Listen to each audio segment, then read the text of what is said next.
Pineal gland. Today's topic is pineal gland. Where is the location? The first point, location. Forebrain, prosencephalon. The prosencephalon forebrain contains three parts: olfactory lobes, cerebral hemispheres, and the diencephalon. Diencephalon, also known as thalamencephalon, contains the three parts. What is that? Epithalamus, thalamus, and hypothalamus. Hypothalamus we were discussing here, isn't it?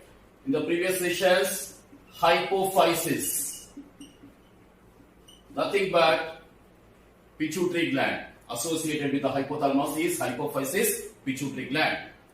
So, epithalamus associated with the epithalamus. This is the epithalamus. Okay, here is the middle thalamus present. This is the middle thalamus. Anterior part of the diencephalon. The roof of the diencephalon is constituted by epithalamus. The floor of the diencephalon is constituted by the hypothalamus. So this is the epithalamus, middle one is the thalamus. Between the epithalamus and thalamus there is a small depression present, and here is present, what is that? That is called as the pineal gland. Here is the pineal gland. That is, it is present in the posterior part of the epithalamus. Posterior part of the epithalamus, the pineal gland is present. Okay, in a small depression above the thalamus. In a small depression above the thalamus. Okay, it is attached to the epithalamus by a pineal stalk. A stalk-like structure called as pineal stalk. This isn't it? That's why the pineal gland is called as epiphysis. Epiphysis cerebri. The pineal gland is also called as epiphysis cerebri because it is associated with the epithalamus. Just like the pituitary gland is associated with the hypothalamus, hence it is called as hypophysis. In the same way, the pineal gland is associated with the epithalamus, that's why it's called as the epiphysis cerebri, another name of the pineal gland. Okay, students. And it is just almost adjacent to which one? It is adjacent to the diastole. Diastole is the third ventricle of the brain. Third ventricle of the brain. Diastole. So this location where the pineal gland is present is very near to the diastole. What is diastole? It is nothing but the third brain ventricle is called as the diastole. So the pineal gland is present above the thalamus, below the epithalamus, and adjacent to the diastole. And the location is almost in the center of the brain. For example, here, where we put this bindi, the center, inside, the center of the brain, the pineal gland is present here. Okay, students, all of you, bacho? So that's the location of pineal gland. Now the hormone. What is the hormone released by the pineal gland? Let's discuss now.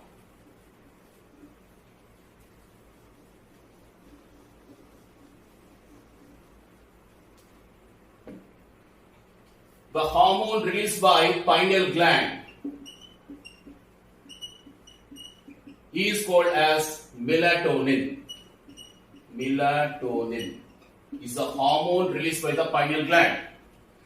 It is a derivative of tryptophan. Tryptophan is an amino acid. A single amino acid is giving rise to the hormone called as melatonin. The pineal gland releases a hormone called as melatonin, which is a derivative of the amino acid called as tryptophan. So it is a amine hormone, already discussed, isn't it? This is a amine hormone because it is derived from a single amino acid called as tryptophan. Chemically, it's an amine hormone. Okay, students. Now, what is the role of melatonin? What is its function? Let's discuss now. Okay, students. This melatonin in the lower vertebrates. Melatonin in the lower vertebrates like amphibians or fishes. Lower vertebrates. What is the role of melatonin? Let's discuss now. Very important from NEET point of view. All of you note down. Melatonin hormone is antagonistic. What is by antagonistic? Antagonistic means opposite in effect. Just like brake is antagonistic to accelerator. Brake is antagonistic to which accelerator is increasing the speed, whereas brake is decreasing the speed, isn't it? That is called as antagonism. In the same way, melatonin is antagonistic. Which one? Melanocyte stimulating hormone. Melanocyte stimulating hormone. Both are antagonistic to each other here. What is antagonistic? Opposite in effect here. Okay, students. Why? In the previous discussions, under pituitary gland we have discussed the intermediate lobe of the pituitary gland. Pars intermediate lobe of the pituitary gland releases the hormone called as melanocyte stimulating hormone. What is the role of this melanocyte stimulating hormone? Example is the skin, and these are the melanocytes which contains a pigment called as melanin pigment. What is this pigment? Melanin. Present in the melanocytes. These are the melanocytes. What is a cyte? A cell. What is melanocyte? A cell which contains a melanin pigment is called as a melanocyte. So these are the melanocytes which contain some melanin. And because of the stimulation done by the melanocyte stimulating hormone, there is a release of this pigment. There is a release of this pigment into the surrounding skin here. As a result, the melanin pigment is spreading to the surrounding skin. See here. As a result, the skin becomes darker. The skin becomes darker because of the dispersion. Dispersion means spreading. Because of the spreading or dispersion of the melanin pigment from the melanocytes, the skin becomes darker here. For instance, of you. That's the effect of melanocyte stimulating hormone released by the intermediate lobe of the pituitary gland. This one we have already discussed. Now, opposite in effect is which one? Melatonin. The melatonin is released by the pineal gland. What is the melatonin is doing here? The same skin, the same melanocytes here, for example. This one is doing opposite effect. What is that? All the skin here, see here, this is a pigment, melanin pigment. When the melatonin is released, the pigment, wherever is present, melanin, it gets accumulated, deposited back again into the melanocytes. Again, it is deposited into the melanocytes. As a result, the skin becomes paler. The skin becomes which one? Paler here, like this. So lighter. Paler means lighter here. See here, bacho. Here the skin becomes darker. Why? When the melanocytes stimulating hormone is released, there is a release of or dispersion of melanin into the surrounding skin. The skin becomes darker.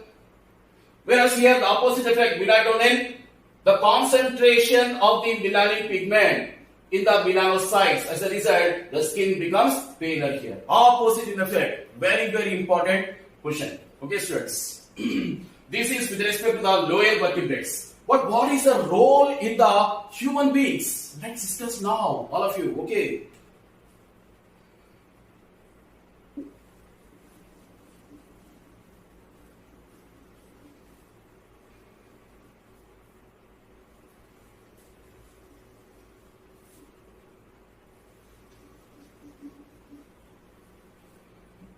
So, melatonin hormone. What is the role melatonin hormone in the human beings? Is a present discussion now. Okay, students. You are sitting in a room, as you, all of you, imagine, and suddenly there is a darkness, onset of darkness. The room has become dark.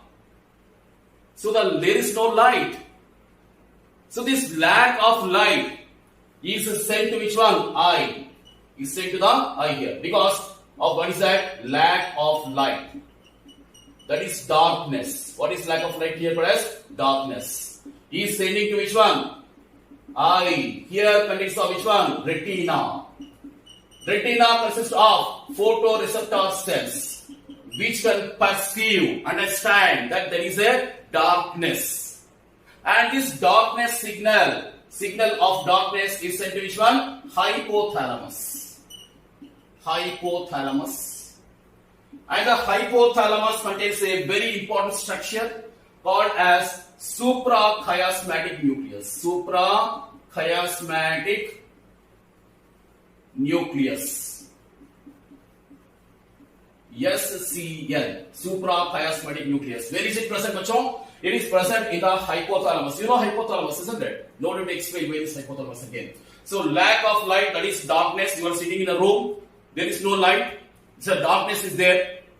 Then this lack of light is sent to the which one? Eye. And the eye, as you know, contains of retina, isn't it? Retina contains of the photoreceptor cells which can understand, perceive the darkness.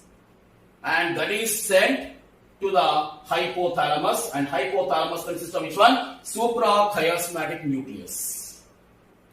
So immediately the suprachiasmatic nucleus is stimulating which one? Our friend pineal gland. That this person is sitting in the dark room, then the suprachiasmatic nucleus of the hypothalamus is stimulating which one? Pineal gland. Pineal gland. As a result, the pineal gland releases the hormone. What is that? Melatonin now. Melatonin. That's it. Very simple, bacho. Melatonin here.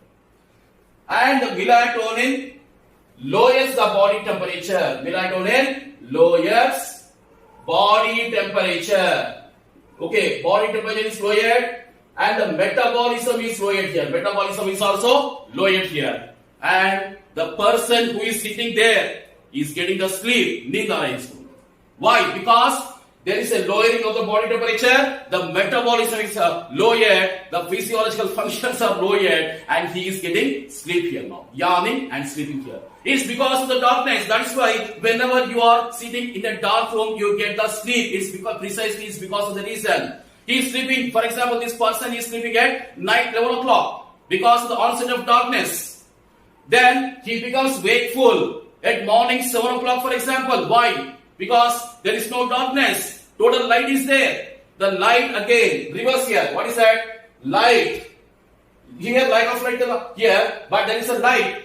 The light is penetrating to the eyes, retina, and caught by the suprachiasmatic nucleus of the hypothalamus. Then the pineal gland is stimulated not to secrete the melatonin. The melatonin secretion is stopped. Then when the melatonin secretion is stopped, there is an increase of body temperature, the metabolism is increased, and the body becomes activated, and the person becomes which one? Wakeful. After yawning here, it becomes wakeful here. That is equal as a sleep-wake cycle. Sleep-wake cycle. Sleep-wake cycle. He is sleeping and he is getting off. When the melatonin is increased, he is sleeping. And when the melatonin is decreased in the daylight, he is becoming wakeful. This is called as the sleep-wake cycle. And here is nothing but a circadian rhythm cycle. Circadian rhythm cycle, which is repeated for every 24-hour period. It's called as circadian rhythm cycle.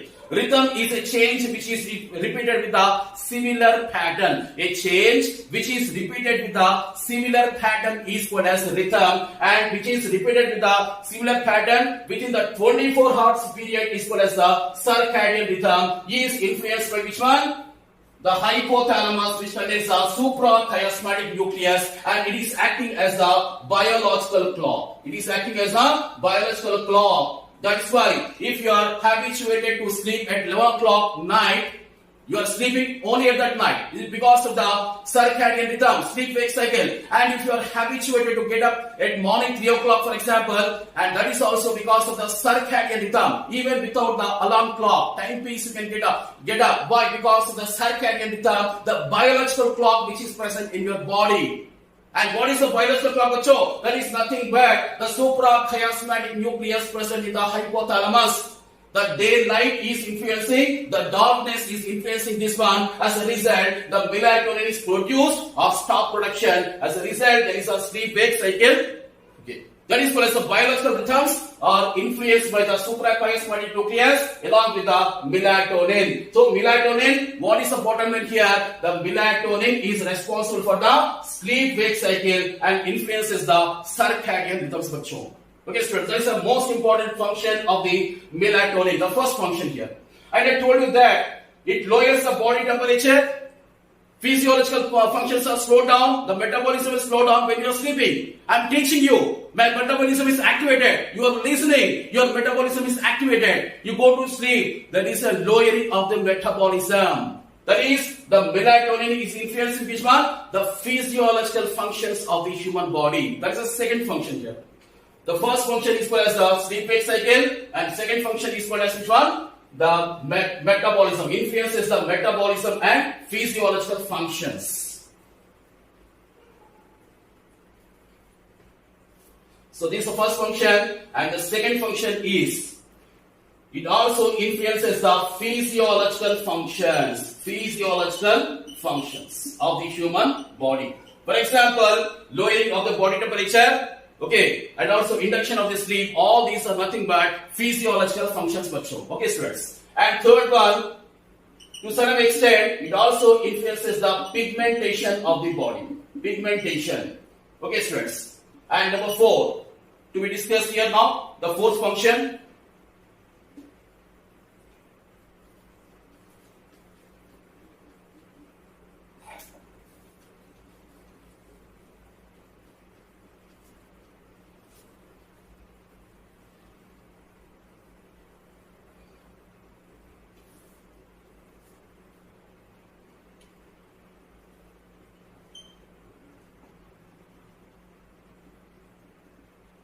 Okay, so next one is fourth function.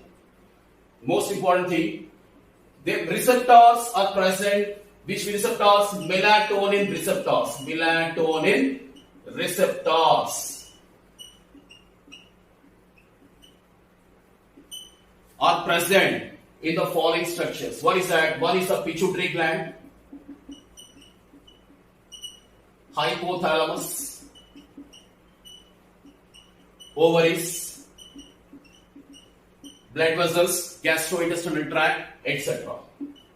The melatonin receptors, that is, they receive, just like the TV signals they receive, isn't it, from the different TV stations. In the same way, the melatonin receptors are present in these organs and glands. And when the receptor is present, it receives the hormone called as melatonin here, because it is a melatonin receptor present in these glands and organs. For example, melatonin receptor is present in which one? Pituitary gland.